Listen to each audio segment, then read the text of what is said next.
Are you still struggling in understanding JP Guilford's SI model? Let me break it down in clearer words for you. JP Guilford's SI model हर एक trade को 3 categories में divide करता है, which is your content, operation and product. Content वो चीज़ें होती है जिस तरह से आपको एक इन्फॉर्मेशन प्रोवाइडेड है. क्या आपको कुछ विजुअल क्यूज़ गिवन है, क्या आपको कुछ ऑडियो वाले क्यूज़ गिवन है, क्या आपको कोई ऐसा क्यू गिवन है जिसका मीनिंग आपको निकालना है, और मे बी कुछ और सिंबल दे रखा है, साइन दे रखा है, ऐसी सारी चीज़ें. These are your contents.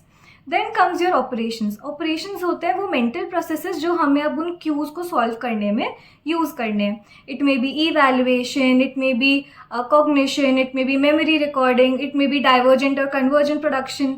Basically किस तरह से आप इन्फॉर्मेशन को समझ रहे हो, उसको प्रोसेस कर रहे हो और सॉल्यूशंस निकाल रहे हो. सॉल्यूशंस जैसे कन्वर्जेंट है तो वन बेस्ट सॉल्यूशन, डाइवर्जेंट है तो various solutions. Then comes your products which are, अगर आपने कुछ कंटेंट और ऑपरेशन परफॉर्म करा, ठीक है, किसी कंटेंट पे कुछ ऑपरेशन परफॉर्म करा. नाउ द थिंग इज, अब आप उससे कुछ प्रोडक्ट निकालोगे. It may be a unit, कुछ सेपरेट आपने स्टैब्लिश करा मीनिंग.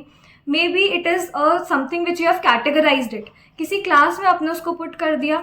मे बी आपने उन दोनों चीज़ों से कुछ cause and effect relationship form करा, या आपने कोई सिस्टम में उसको ऑर्गेनाइज करा, कुछ ट्रांसफॉर्मेशन करा, या उससे खुद के इम्प्लीकेशंस निकाले. Now let's understand it with an example. Suppose I have given a crossword puzzle to you, जहाँ पर मैंने आपको एक 4 ब्लॉक्स वाला क्यू दिया है कि 4 ब्लॉक्स में उसको आपको फिल इन करना है. अब जो वो आपका क्यू है, इट कैन बी सिमेंटिक कि आपको उसका मीनिंग ग्रास्प करना है. It can be something visual कि इसको समझो ये इमेज क्या है, and then give me a response which is of 4 words. ठीक है, this is how you will get your cues. फिर जो ऑपरेशंस आप परफॉर्म कर रहे हो, आप इवैल्यूएट कर रहे हो, या आप convergent divergent thinking put in कर रहे हो, these are your operations. And जो आप आंसर निकाल रहे हो, अगर आप उससे कुछ इम्प्लीकेशन निकाल रहे हो, या आप उससे कुछ पर्टिकुलर यूनिट का आंसर निकाल, so whatever is your product, whatever is your answer is your product. ठीक है, so this is how things are arranged. हर एक फैक्टर को जेपी गिलफोर्ड ने बोला 6 operations, 5 contents and 6 are your products. So 6 into 5 into 6 form your 180 cells, and each cell can be defined into these 3 categories itself. ठीक है, so I hope it's clear to you now. फिर भी if you have any issues, so do let me know.